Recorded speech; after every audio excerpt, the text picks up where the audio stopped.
What up? It's the Crate Digger. Next 3 minutes, I'm going to show you how to solve a problem that I think is going to be happening more and more for DJs. I have a gig coming up. I will have 2 turntables, but the mixer provided will be an A9 by Pioneer, not my usual S9 or S11. How am I going to kind of rock how I rock with that? We'll start with the fact that Serato is not plug and play off of the A9. So I'm using my DS1 here by Denon. So I plug channel 1 into the left side, channel 2 into the right side, USB into my laptop, and now Serato is activated.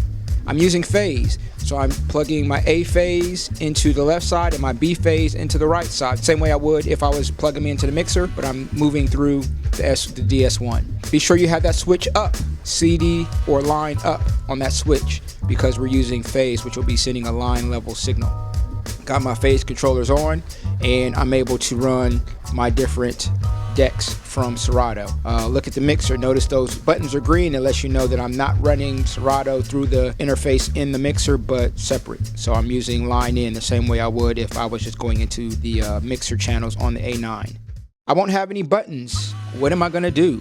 I'm going to pull out the old handy dandy dicers that I haven't used in God knows how many years, because I've had an S9 or an S11. So these dicers, they're still functional. They still operate with the most current version of Serato.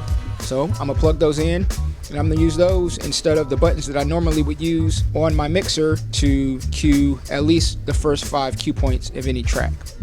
Now, I have gone in and MIDI mapped my stems functionality into the second page of my dicers. I'm going to do a video about that in the near future, but I have not lost my stem button capabilities just because I'm using the dicers. So even without having my S9 or my S11, I still have both my cue point functionality with buttons and my stem functionality with those buttons on the dicers. So with that being said, as we do and see more back-to-backs with potentially turntables and CDJs and mixers that may not be built for hip-hop or scratch-style DJs, we're not totally left behind, and we don't have to kind of get too far outside of our comfort zone. Once again, I'm the Crate Digger. Peace and love. 1.